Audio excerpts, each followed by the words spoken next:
I always look for something different. প্রতিবার এই new challenge face করা না আসলে আমার কাছে মনে হয় is part of the art. নীলার সঙ্গে প্রথম কাজ একরকম একটা উপরওয়ালার ইশারা ছিল, যাই তোরা কাজ করে। প্রথম প্রেমের চরিত্রটা যেটা দেখলেন প্রীতম, ও তো আসলে সবার সাথে এমন, সো চরিত্রটা ছিল ওরকম। সেটাকে যেহেতু আমি বাস্তব ওরকম না, তো ওইটাকে প্লে করতে আমার অনেক কষ্ট হয়েছে খুবই ন্যাচারালি। সো বাকিটা তো আসলে অডিয়েন্স যখন কাজটা আসবে সেটা তখন বলা যাবে।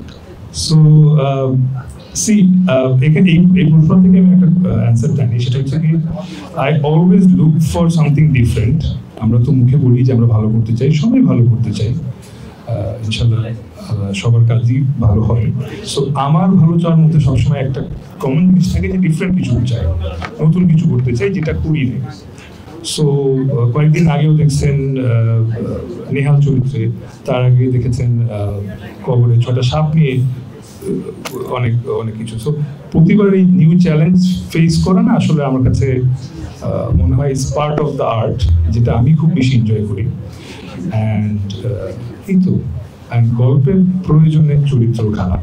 নীলার সঙ্গে প্রথম কাজ, এই নীলার সঙ্গে প্রথম কাজ কিভাবে হলো, কোথা থেকে হলো, কেন হলো, সবকিছু নিয়ে আসলে অনেক অনেক গল্প আছে।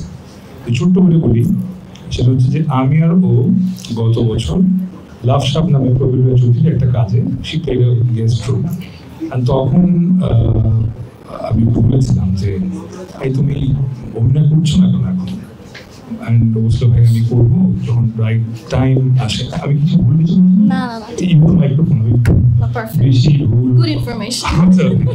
সো তখন থেকে I was looking for an opportunity যে নীলার সঙ্গে কখন কাজ করা যায়, কিভাবে কাজ করা যায়।